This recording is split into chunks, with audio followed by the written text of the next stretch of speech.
This is Sports 225 with Lee Feinswag. Sports 225 with Lee Feinswag is Baton Rouge's longest running and best television show.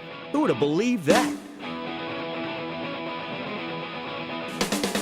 My best friend, Lee Feinswag, look at the Christmas. Sports 225 is brought to you by Breck. Remember, it all starts at Breck. Now, your host, Lee Feinswag.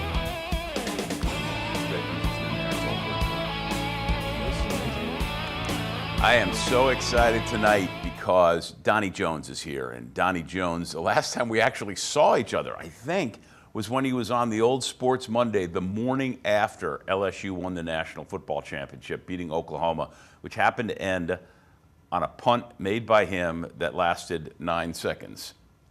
And doesn't that seem like a millennial ago? Seems like a very long time ago, which it was. It was. Over 14 years ago. Yeah, and so you fast forward to him being here because he was the punter for the Philadelphia Eagles when they won the Super Bowl a couple of months ago. And what an amazing full circle for your career. You know, for a while there, I didn't know that I'd ever have an opportunity to play in that game.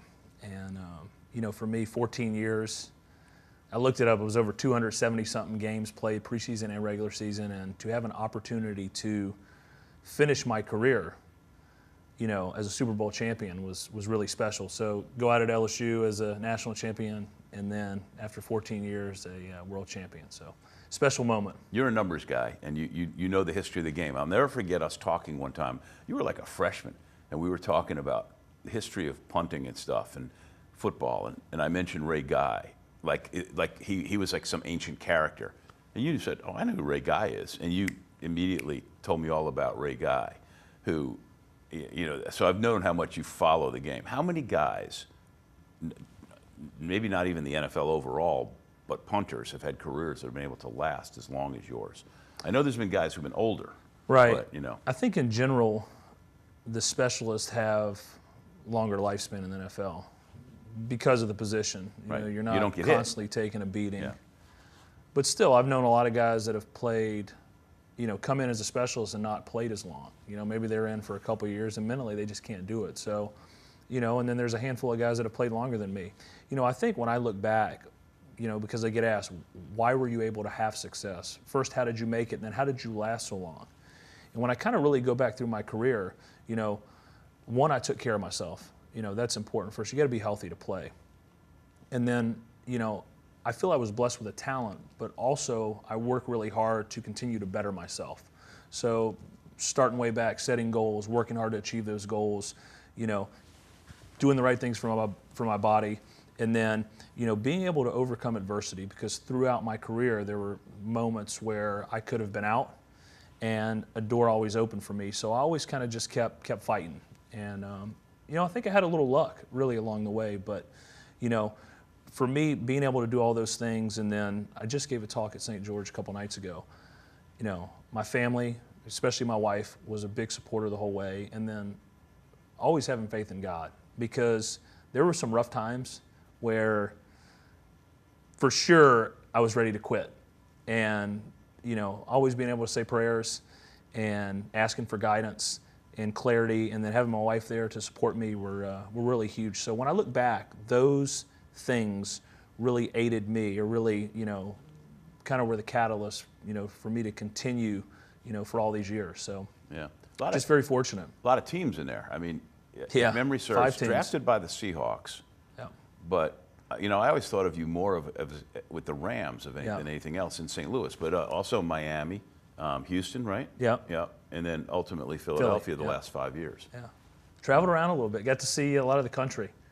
There's been a lot of great things, you know, that have come from playing this long in the NFL. You know, one, like I said, getting to see a lot of different places, playing for some great coaches, with some great players, some Hall of Famers, and, you know, just getting to experience that level of football. Mm-hmm. And, again, you know, really blessed, because I never would have thought coming out of LSU I'd play 14 years and win a Super Bowl. I thought you were legit coming out. I mean, you know, you're a big, tall guy, 6'4", 6'5", strong, and like you said, took care of yourself. And plus, punt the hell out of the ball, but there's more to it than that. But, so one of the things that people have asked me about, and you and I talked before we started the show, is he retired? Is he not retired? Mostly retired. Definitely mostly retired. Yeah. I think unless the right situation came up, and what I kind of mentioned to you a little bit before we started was, whenever you retire, you get moved to the retired reserve list. And you told the Eagles, hey, consider me retired. Yes. Yeah. I did. And, that was, I might have made maybe a really quick decision after a very long season. I mean, I left home in July for training camp, and I didn't get back till middle of February. My family stayed here during the season, so it was long and it was hard on. Because the kids need to be in school. Yeah. And the disruption of your life at that point is tough. So that was getting to be harder on us. The last couple of years they stayed here in Baton Rouge because we really didn't know if I was going to be on the team or not. They don't ever tell you. I mean, the NFL, they don't really care, So they're worried about one thing and one thing only, and that's them. So for us, we had to try to make what was the best decision for our family. And so they stayed here, and that got to be hard. So when this season was over, I mean, I was drained. I'm like, you know what, that's it. Super Bowl, 14 years. Now it's time to shift the focus onto what's really important, and that's being home with my wife and, being a husband, a present father to help her raise our kids, because it takes two. It's both of us. It's not just one. So, now I've kind of opened up the door, like I was mentioning, when you go on the retired reserve list, you are completely off limits. So you can't contact the team, teams can't contact you. I think if the right situation were to come up, it would definitely be something I would consider, but as of now, I'm enjoying being home. I'm going to play golf this afternoon, actually. So I'm enjoying the non-stress life that the NFL, NFL is. So. Yeah, I want to ask you about that, specifically the Super Bowl, because I can imagine the time leading up to that is something else. He's Donnie Jones, the Catholic High product, who had a great career at LSU and even better one in the NFL. He was with the Eagles when they won the Super Bowl, and now, as he just told you, he's mostly retired. I'm Lee Feinswag at Sports 225, and we'll be right back.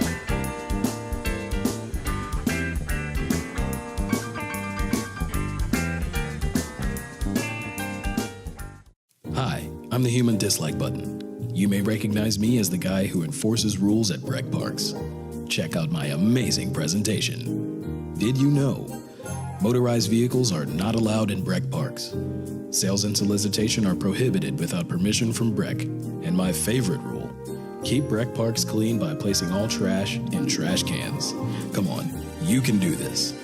For more information about these and other Breck rules, please visit breck.org/HDB. We're back on Sports 225. I'm hanging out with Donnie Jones, the famous punter, the most famous punter ever to come out of Baton Rouge, that's for darn sure. Definitely not famous, but yeah. Whatever you like. Well, not a lot of guys, even in the 50-something Super Bowls that there have been, can say they were Super Bowl champions. It's a pretty exclusive club. But leading up to that, so the Eagles were good this year. But when the playoffs start, I've always imagined that in pro sports, mentally, you dial it up another notch. And you just have to be there have to be times during a regular season where I guess, you just go through the motions. Especially in games where, you're punting, so things might already be decided. Yes. But in the playoffs, everything is magnified. And the stress that you talked about earlier probably is really intense. I think when you look at our team this year and you look at our season, the one thing that really jumps out to me was opportunity. And when we entered the playoffs, we had a first-round bye and we had home field advantage. This was the first time I had ever had that in 14 years, and I got an opportunity to speak to the team before we played the Falcons in the divisional round. And that week leading up to the game, Coach Peterson had all of the guys on our roster that were Super Bowl champions talk to the team and kind of explain to them, one, the opportunity we had, two, what it felt like to play in the Super Bowl, to win, to have the confetti falling down, to hold the trophy, the rings, the whole thing. So I got an opportunity to speak and kind of give the other side of that because, like I mentioned earlier, 14 years, 270-plus games, never did I have home field and never did I have a first-round bye. So for us, we were sitting with 2 games to win, 2 home games to play for a world championship. So I think when you know that, you have 2 wins. For everything you put in from the offseason, the regular season, and you have 2 home games. That's it. You got to be on for 2 weeks to get an opportunity to play for a world championship. And I think we embrace that. We were a true team. For all the guys we lost throughout the year, and the more guys we lost, the more people said, they're not going to do it, and then we lose Carson, they're definitely out. We believed. And I think when you look at a true definition of a team, it was the 2017 Philadelphia Eagles. And the only people that we let affect us were the people in our room.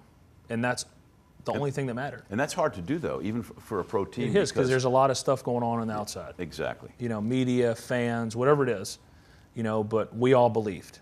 And Coach Peterson had a line, I think it was, an individual can make a difference, but a team can make a miracle. And as a team, if you look at, we won the Super Bowl with a backup quarterback, a backup left tackle, a backup punt returner, a backup kicker, a backup special teams, ace.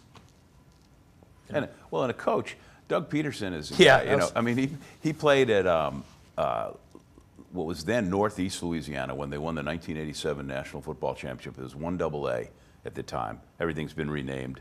And then he's a grinder. This is a guy who has had all sorts of jobs and went from high school to the NFL. And so he's the prototypical pay your dues, work your way up, and learn it from the grassroots. And then his touch with all of you guys seemed just perfect. Definitely a player's coach, a guy that played 14 years himself. Yep. So he understands both sides. The funny thing about Doug is before the season, I don't remember the guy's name, I think it was Lombardi, came out and wrote an article that he was the least qualified head coach or least deserving head coach in the NFL. And I remember, people saying, talking about who's going to replace him after the first 3 weeks when we start out 0-3 or 0-4. So after the game, I think it was we had got back to Philly, and I kind of shared a laugh with him, like, Coach, I'm like, we're Super Bowl champions. Before the year started, your days were numbered, man. They were already talking about your replacement and least qualified, and that's what the power of team can do, But he's a great guy. He's a great coach, and he's going to have a lot of success here in Philadelphia. And I was fortunate enough that I got to play for him for 2 seasons. So, your role in the game, as it turned out, was fairly minimal. Yeah. It was not a punter's game. But when the game ends, and you are in fact the world champions, and like you said, the confetti comes down and all that goes with it, there must be they always say, well, how did you feel? But there must be an interesting moment of reflection at that point. God, I've been doing this for so long, and this is the Holy Grail. Yeah, getting an opportunity to play in that's the pinnacle of my career. The pinnacle of the NFL is that game, and I believe it's watched by more people than any other sporting event. And to have that opportunity to share with my teammates, coaches, to watch grown men cry, tears of joy, because of everything that's put in. Yeah. To see the guys that had got injured, and really feel for them, because some of those guys like Darren Sproles were older. He'd never played in one. Chris Maragos, Jason Peters, who had played he was the same year as me. I think there were a lot of emotions, but to get to share that with those guys, to share with my wife and kids, who she had, sacrificed so much so that I could continue to have the best chance to be successful in my career, really made the moment that much more special for me. And not to mention, she was really mad before the game because they dropped the family off several blocks from the stadium. It was below zero. She had these nice white pants on, and they hadn't cleared the sidewalk. So when I found her after the game, well, she had actually texted me before, and she's like, I'm so mad, or we'd actually talk maybe. So she had her jeans ruined, but she did admit at the end, she's like, the jeans, all right, they're ruined, but we're world champions. Yeah. And then you get a check for winning too. That wasn't bad. Wasn't bad. The amount of money that you get for just winning compared to everything else. If I told you coming out of LSU one day you'll get a monstrous bonus, just think about that, right? Well, the way my career started, I had the opportunity to play 6 games my rookie year, and then got released, and then released 2 days before training camp the next year. To have the career I had was truly a blessing. And, still really, I don't, my wife asks me all the time, she's like, can you believe you won the Super Bowl? And I know we won it. Yeah. But it still hasn't really sunk in. Maybe when we have the ring ceremony, that's supposed to be in June, maybe when I have that ring and it's something I can look at every day and really, but Crazy to think. Well, you could walk around, like those brides like this, with the ring, and there you go. Right.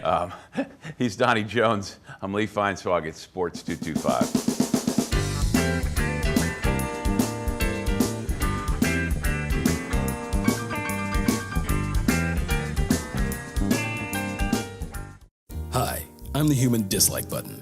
You may recognize me as the rules guy for Breck Parks. Sometimes the rules slip past us, so I put together this amazing presentation. Did you know? Golf practice is only allowed at designated golf facilities. Firearms, explosives, and weapons are not allowed on Breck property. Metal detecting is allowed in some parks, but go to Breck's website to learn more about this and other park rules. For more information, visit breck.org/HDB.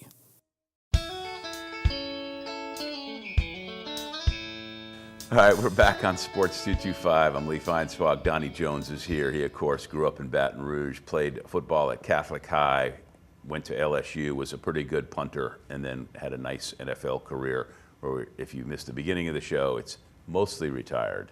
Won the Super Bowl with the Philadelphia Eagles, and, we talked earlier, and like you said, you get asked, how do you last so long? And of course, you're physically gifted, but you train, probably 11 and a half months of the year. You're careful what you eat. You got to do all the right things.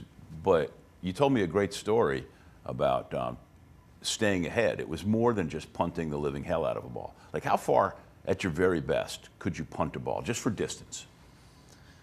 Just for distance. Yeah. I would say average, probably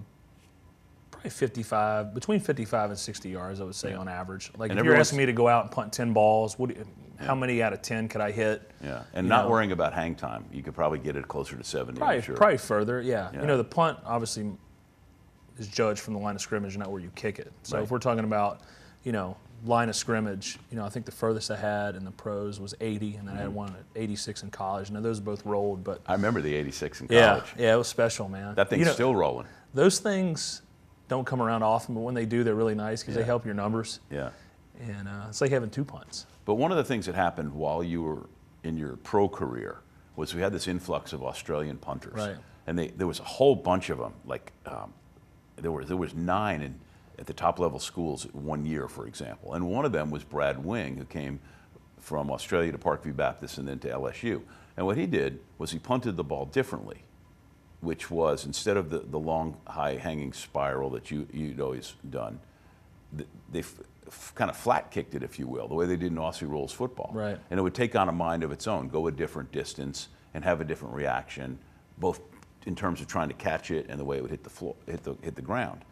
So you wanted to learn that, so I'll let you pick it up from there. Yeah, I think that kick now, I don't know if there's any punter that does not do that.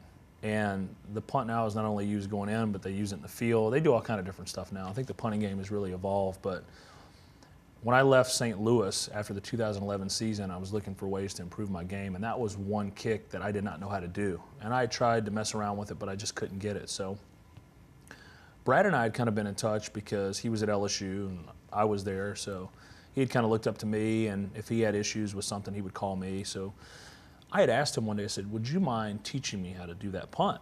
And Brad was kind of like, well, I'm not the best teacher. I know how to do it, but my dad is a really good teacher. His dad actually played Australian football. And so he went out to LSU with me one day.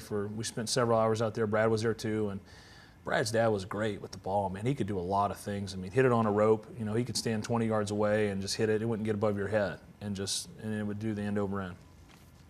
So he worked with me and he taught me the kick.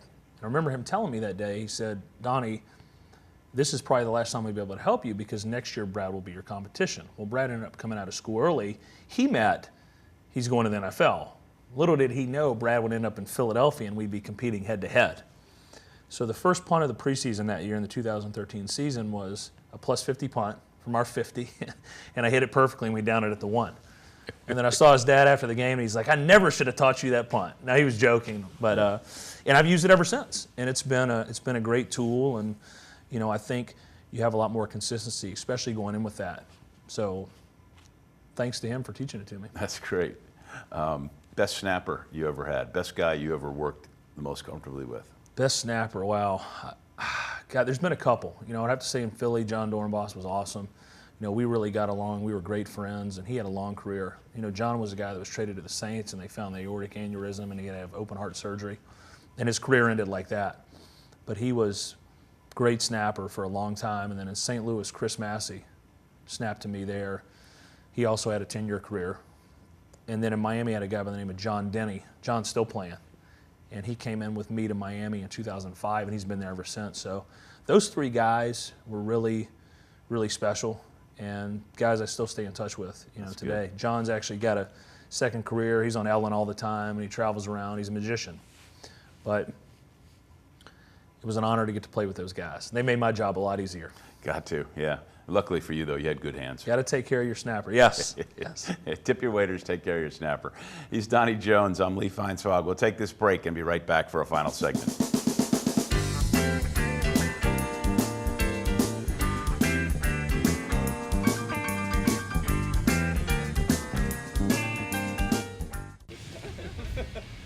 Well, well. Looks like someone forgot all neighborhood Breck Parks close at dark. You want another? I think they'll pass.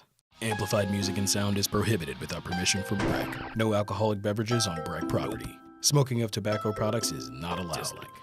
Use of fire is prohibited except at grills. Gotta remember, Breck wants you to have fun, but in the right way.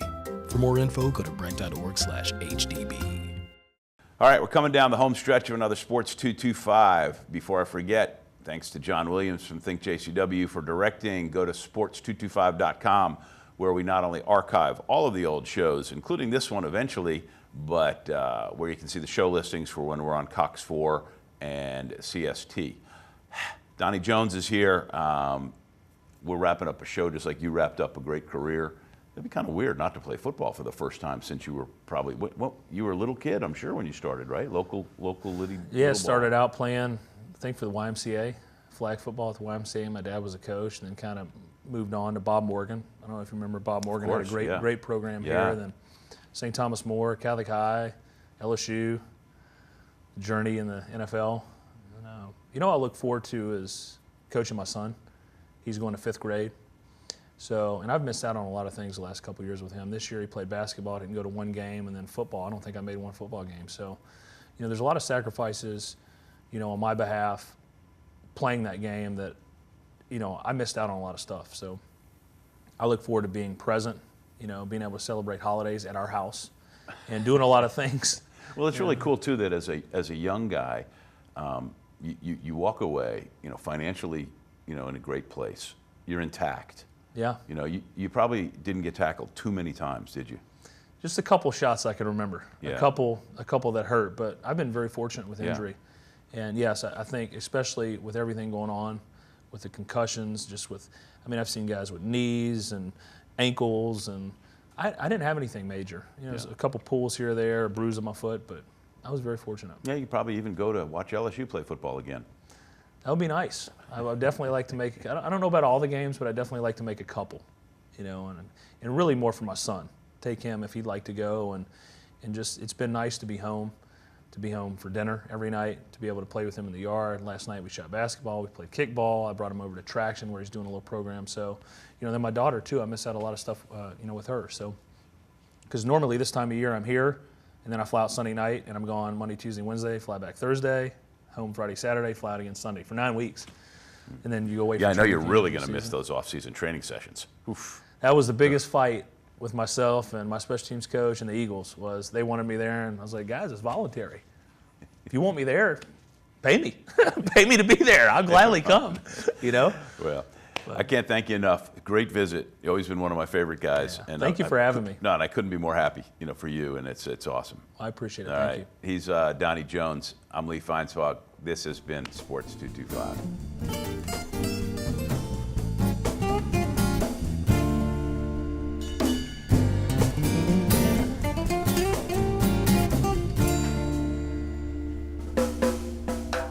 At carnival time by Baton Rouge Bay, that's the site of my story. At Spanish Town Mardi Gras, things can get blurry.